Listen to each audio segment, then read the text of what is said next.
Giannis is a coward. Giannis is a coward. Let's just call it spade to spade. We wouldn't even be having these conversations. We wouldn't be having these back and forths wondering, hey, you know what? Shams reporting this. And then all of a sudden, Chris Haynes reporting this. And then Doc Rivers coming to the podium and he's saying this, that, no, Giannis, we have never had this conversation. And then Kyle Kuzma reporting that we didn't have a meeting after this report. All this because Giannis is a coward. Kendrick Perkins just went on national TV and flat out called Giannis Antetokounmpo a coward. And he did it live on the Road Trippin' podcast right in front of Richard Jefferson, with the crowd hyped and thousands watching in real time. No cuts, no filter, just a wild moment, dropped straight into the conversation. What happened next exploded into one of the most intense debates we've seen all year between two former NBA champs. Jefferson snapped back hard, and the whole talk cracked open something way bigger than just Giannis or the Bucks, exposing a nasty double standard that's been dragging player reputations for years, while teams skate clean without a single word said. And I say that respectfully. No, wait, hold on. No, be quiet, man. You finish your statement. And I say that respectfully because he don't want to be there. He don't want to be there, and it's okay. So like, instead of him just coming out and saying, trade me. I don't want to hear it was reported a request from Brian Windhorst that Giannis went to the front. No, publicly come out and say trade me and stand on it. Not him. I'm saying once they come out, they ask you the question, say yes. My time is up, because I'm tired of it, bro. This whole mess started because Perkins was clearly done with the Giannis trade rumors taking over every hoop conversation for months. One week you've got Shams saying one thing, the next week Chris Haynes says something totally different, and the story keeps flipping. Then Doc Rivers steps up and shuts it all down, denying everything outright. Right after that, Kyle Kuzma pops up saying he doesn't even remember a so-called team meeting that people swear went down. Perkins decided to pin all of it on Giannis, looked straight into the camera, and let it fly. Giannis is a coward, he said. No pause, no slip, just dropped it like a grenade in the middle of the show. Who are you, me, her, Channing, to tell Giannis how to handle the exit from the team that he won an MVP and a championship and a finals MVP? Who are we to tell him how to handle this? They have a team, they have an exhaustion. You're talking about, I'm tired of this. No one gives a f. Giannis doesn't give a f what you're tired about, nor should he.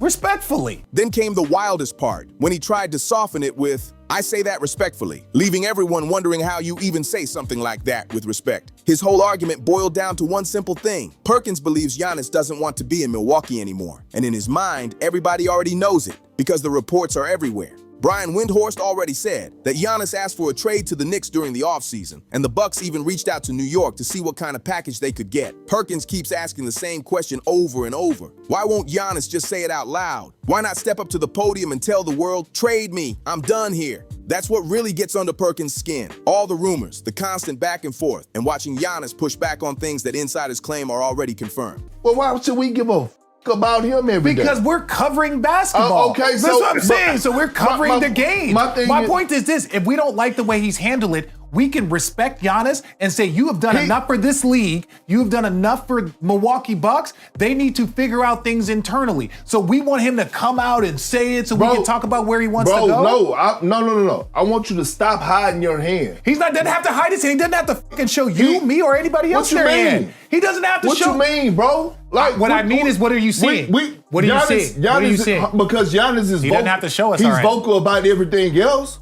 He's loud about everything else. He's loud. Hold on. He doesn't owe you, me, or anybody else a thing. Is he not loud about everything else? He doesn't owe you a thing. Is he not loud about everything else? He doesn't owe you or me a thing. I'm just saying, and no one should be mad. In Perkins' head, Giannis is holding his cards close, playing games, and that's exactly why he labeled him a coward. Richard Jefferson heard all of that, and something inside him snapped, and you could feel it instantly. He leaned forward and fired back with a question that froze the entire room. Who are you? Who am I? Who's chanting? Who are any of us to tell Giannis how to handle his exit from the team where he won an MVP, a championship, and a finals MVP? That question hit hard and forced people to actually think. It was like, oh, we had a conversation. Every year is Trae Young. Every year it was Miles Turner. Every year, all these players, everybody's up. Why are we now putting on heat on Giannis? Hold on. But what I'm saying is this, RJ. It was, Giannis, like, the GM come out. We had a great meeting. Giannis like, what meeting? Right? He's like, what meeting? And it's like, yo, so what? And how many fucking teams snake players? Look at Luka crying. I'm not saying so why that, bro. why Giannis got to show his hand when Dallas didn't show their hand? Oh my God! Exactly. Oh, you just only hear one to be mad at Luka Giannis. done won out.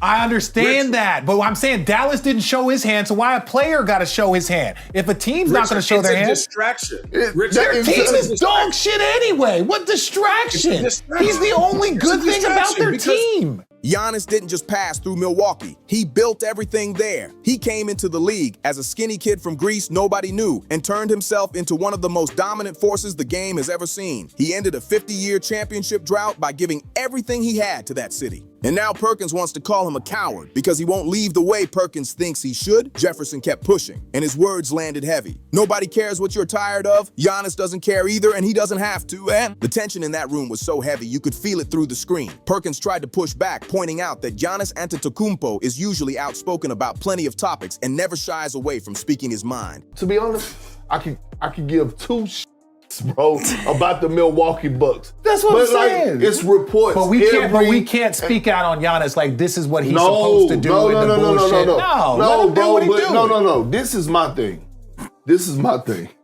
It can't be reports come out.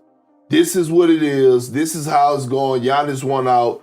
And Giannis comes and like, oh, nah. Okay, that ain't that's me. fair. Because how many teams say we're not trading him? We're not trading Blake Griffin shakes Steve Ballmer's hand. We're gonna put your jersey up there. 3 months later, he's traded. We're not even about to put Blake Griffin and Giannis in the same conversation. But my point is this. But my point is this: a team can do whatever they want with a player. They can trade him in the dark. They can tell him he's going to put his jersey up there. They can say all these things to a player. And now you sitting up here saying he's got to show his hand. Teams don't do it. Time and time again. And now we're going to sit here and make Giannis the villain because every time a player makes a decision, it's personal. Every time a team does it, it's business. For Giannis, this is business. Y'all figure it out. Y'all know what I want. I want out of here. I'm not going to do it publicly because I don't want to deal with it. So why go quiet on the one question everyone wants answered? Jefferson was ready for that too. He said Giannis doesn't owe you, me, or anybody else's plans because he doesn't owe anyone access to his hand. And that's when Richard Jefferson flipped the entire debate by pulling the curtain back on how teams really operate. This is where it got real. Jefferson brought up Blake Griffin's situation, and that example said everything. The Los Angeles Clippers told Griffin he was their guy, made him feel untouchable, had Steve Ballmer shaking his hand and promising his jersey would hang in the rafters. Griffin bought in, committed fully, and trusted the vision. 3 months later, traded. No warning, no explanation, just business. So I'm gonna lie every single time. So every like single teams time, do, just like teams do. I want them to behave like teams do. Okay, cool. Have them behave like teams do. So you saying our league don't have? You saying our league don't have no integrity?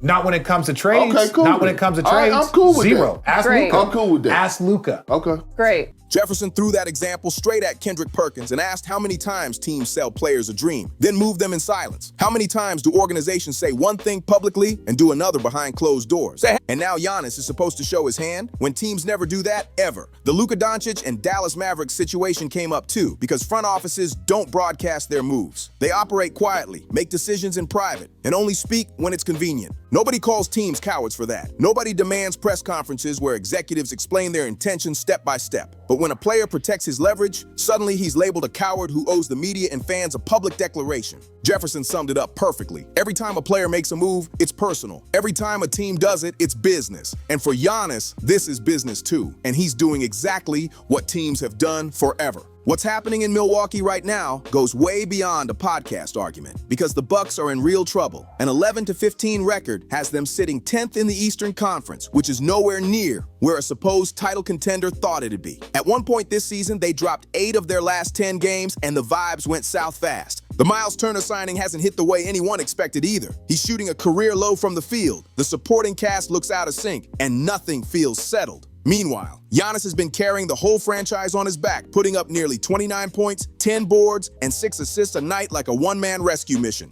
Now things get even messier. A calf strain has Giannis sidelined for 2 to 4 weeks according to doctors. And while he's stuck on the bench in street clothes, the trade noise only gets louder by the day. Brian Windhorst dropped a bomb on ESPN Cleveland a few weeks back when he said it flat out. Guys, he has to be traded already. Reports claim Giannis told the Bucks he wanted to be a Knick, and Milwaukee even reached out to New York to explore options. But once the Knicks made Jalen Brunson untouchable, the talks died before they even warmed up. That's why Giannis agreed to ride out this season and give Milwaukee one more shot. But around the league, everybody sees the writing on the wall. Multiple executives have quietly told reporters they don't expect Giannis to be a Buck next year. The only real question is timing. February's trade deadline or the offseason. What most people miss is why Giannis is moving so carefully. Look at history. LeBron became public enemy #1 when he left Cleveland and fans burned his jerseys in the streets. Kevin Durant got tagged as a snake for joining Golden State. Kobe Bryant demanded a trade in 2007 and still caught brutal backlash even though he stayed. Giannis sees all of that. He's not clueless. He knows the second he steps to a podium and says, "Trade me," half the fan base flips instantly. Celebration turns into anger, loyalty turns into hate, and years of love vanish in one press conference. That's exactly why Giannis is moving the way smart players move. He's handling everything quietly, talking directly with ownership and the front office behind closed doors, letting his agent speak for him, and keeping his public image clean while the process plays out. No messy headlines, no self-inflicted chaos, just control.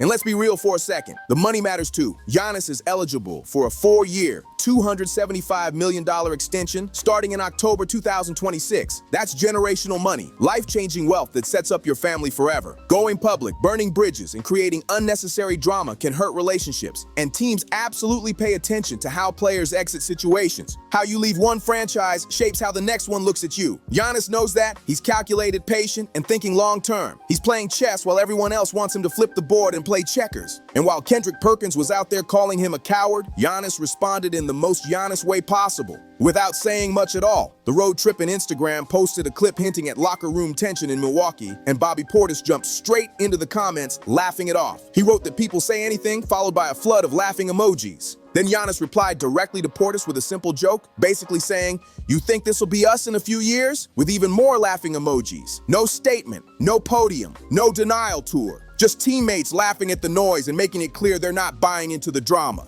Damian Lillard backed that up too, calling the Bucks a team of professionals and praising Giannis's leadership. Chris Middleton showed support online as well. Nobody inside that locker room is pushing this coward narrative. The people who actually play with Giannis every day have nothing but respect for how he's handling this. The original question deserves a real answer now. Calling Giannis a coward feels a lot like Kendrick Perkins being frustrated because Giannis won't give him, or the media, what they actually want.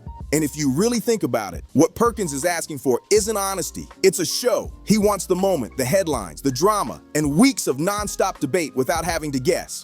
That's what boosts ratings, drives clicks, and makes podcasts like Road Trippin' blow up. But Giannis doesn't owe ESPN content. He doesn't owe Perkins a viral soundbite. And he sure doesn't owe anyone a public breakdown of private career decisions. Richard Jefferson nailed it when he called out the hypocrisy, because the NBA has zero consistency when it comes to trades. Teams mislead players all the time. They promise futures they never plan to deliver, make decisions in silence, and announce moves with no warning. That's the business. So why are players expected to act differently? Why should Giannis step into the fire when the Bucks could flip the script on him tomorrow if they wanted to? He's not hiding. He's protecting himself, and those are not the same thing. February 5th is the trade deadline, and between now and then, the noise is only getting louder. Atlanta, Houston, San Antonio, and Golden State are all reportedly circling. The Knicks are still lurking, even after protecting their core. Miami could jump in too. The market for a 2-time MVP still in his prime is going to be wild. But here's what's undeniable. Giannis Antetokounmpo gave Milwaukee everything for over a decade. He turned a small market franchise into champions and built one of the greatest legacies in NBA history wearing that jersey. If Giannis decides it's time to move on, he has every right to handle that transition however he wants. Calling him a coward just because he won't put his private business on display says way more about us than it does about him. Making life decisions in public isn't a requirement, and it never was. The real question isn't whether Giannis is a coward. The real question is why we keep expecting players to give us more than they ever owed in the first place. Now drop your thoughts in the comments. Do you agree with Perkins that Giannis should demand a trade publicly and end all the noise? Or is Jefferson right that Giannis doesn't owe anyone an explanation? And if this is your first time here, like the video, subscribe, and hit that notification bell so you don't miss what happens next, because this Giannis situation is far from over.